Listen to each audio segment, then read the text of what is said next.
Kita lanjut ya. Saya dikasih amanah sama panitia untuk sharing sama teman-teman, temanya bertumbuh. Ya, bertumbuh apa? Bertumbuh lebih baik. Saya nggak tahu kenapa tema yang dipilih itu bertumbuh. Tentu nggak ada yang kebetulan ya. Semuanya sudah ditakdirkan oleh Allah. Kebetulan itu hanya bungkusnya. Tadi saya transit dulu di rumah Ustadz Didi, Ustadz pembina di sini. Masya Allah, rumahnya ijo-ijo. Saya senang ijo-ijo, saya senang tanaman. Karena tanaman itu kan tumbuh. Apa karena itu temanya dipilih bertumbuh? Masya Allah. Dan ternyata teman-teman, bertumbuh itu ada di dalam Al-Quran. Salah satunya di ayat yang saya bacain tadi. Ada yang tahu nggak itu Quran surah apa, ayat berapa? Ada yang tahu? Malu-malu atau gimana nih?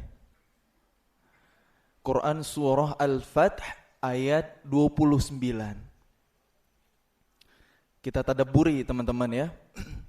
A'udzubillahi minasyaitonirrajim. Muhammadur Rasulullah. Muhammad adalah utusan Allah. Walladzina ma'ahu asyidda'u 'alal kuffari ruhama'u bainahum. Orang yang bersama dengannya, yaitu para sahabat Nabi radhiyallahu anhum ajma'in, bersikap keras terhadap orang-orang kafir. Ini nggak boleh berhenti di sini ya, bahaya dipelintir nanti. Karena keras tegas terhadap orang kafir di sini adalah orang kafir yang memusuhi. Karena kafir itu kan dibagi dua ya, ada kafir dhimmi yang tidak diperangi, ada kafir harbi yang mereka memerangi. Makanya tegas sama kafir model yang kedua itu, kafir harbi. Ruhama ubainahum. Nah, mereka saling berkasih sayang di antara mereka. Nah, ini harus paket. Kadang ada orang yang saking tegasnya dia susah untuk berlemah lembut. Saking lembutnya dia susah untuk tegas. Nah, ini unik. Allah menghimpun dua sifat yang istimewa. Proporsional, seimbang, balance. Hidup kita emang harus seimbang ya. Kalau kita dititipin harta sama Allah, menjadi dermawan tapi tidak menghamburkan, itu yang disuruh ya. Menjadi hemat tapi juga nggak pelit, di tengah-tengah.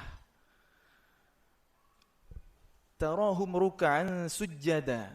Kalian melihat mereka itu sujud dan ruku' dan sujud. Kenapa enggak tarahum musallin? Mereka itu orang-orang yang sholat. Kenapa harus ruku' dan sujud? Karena ternyata inti dari sholat itu ada di ruku' dan sujud.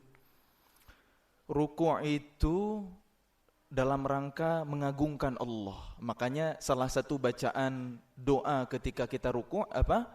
Subhana rabbiyal azimi. Subhana rabbiyal azimi wa bihamdi. Maha suci Allah, zat yang maha agung, dan aku memujinya, dan segala pujian baginya. Subhana rabbiyal azimi wa bihamdi. Dan sujud itu adalah saat kita paling dekat sama Allah. Ketika kita dekat sama Allah, maka Allah akan mengabulkan permohonan kita. Itulah kenapa salah satu waktu yang sangat mustajabah saat untuk berdoa adalah ketika sujud. Tapi ada syarat, karena sujud adalah sholat, maka harus pakai bahasa Arab. Doanya harus pakai bahasa Arab, jangan improve di situ ya. Bahaya gitu. Doa mau minta jodoh, minta dalam sujud ya.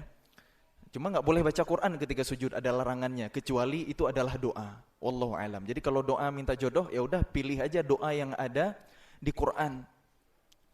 Rabbi inni lima anzalta ilayya min khairin faqir. Itu doa minta jodoh yang dicontohin sama Nabi Musa. Nabi Musa sampai ke negeri Madian, ketemu dua orang cewek, nggak bisa ngasih minum ternak karena orang tua mereka udah sepuh, harus nunggu rombongan laki-laki beres, datang Nabi Musa, ma khotbukuma, ada yang bisa saya bantu? Kalian kenapa ngelakuin ini? Mereka kasih tahu alasannya, terus ditolong sama Nabi Musa, udah pergi. Nggak ada tuh modus-modusan kan. Nah, Nabi Musa istirahat di bawah sebuah pohon, terus doa sama Allah. Rabbi inni lima anzalta ilayya min khairin faqir. Ya Allah, saya ini fakir, lemah, nggak punya apa-apa, butuh kebaikan yang engkau turunkan dari sisimu. Nah, nggak lama setelah itu datang cewek yang ditolongin tadi, ayah kami ngundang kamu ke rumah, mau ngucapin terima kasih. Nyampe ke rumah mereka, cewek ini salah satu dari mereka ngomong ke ayahnya, ayah jadiin dia pekerja di tempat kita, karena sebaik-baik pekerja adalah al-qawiyul amin, yang kuat lagi amanah. Terus ayahnya nangkap kode dari putrinya itu, nyuruh jadi pekerja. Sebenarnya putrinya suka sama Nabi Musa. Akhirnya ditawarinlah Nabi Musa untuk nikah sama putrinya.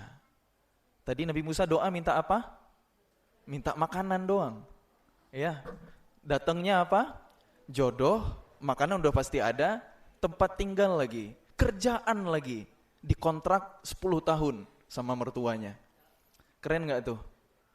Doanya minta makanan, tapi yang datang jodoh, makanan, tempat tinggal, kerjaan, paket komplit nih.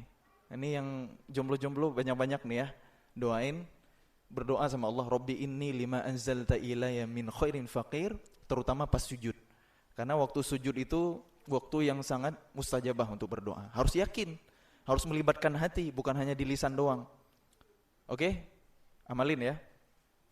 Nah, terus yabtaghuna fadlan minallahi wa ridwana. Mereka mencari karunia Allah, keutamaan Allah dan karunia dari Allah, keridhaan Allah ya. Satu karunia, satu fadilah, satu keridhaan Allah.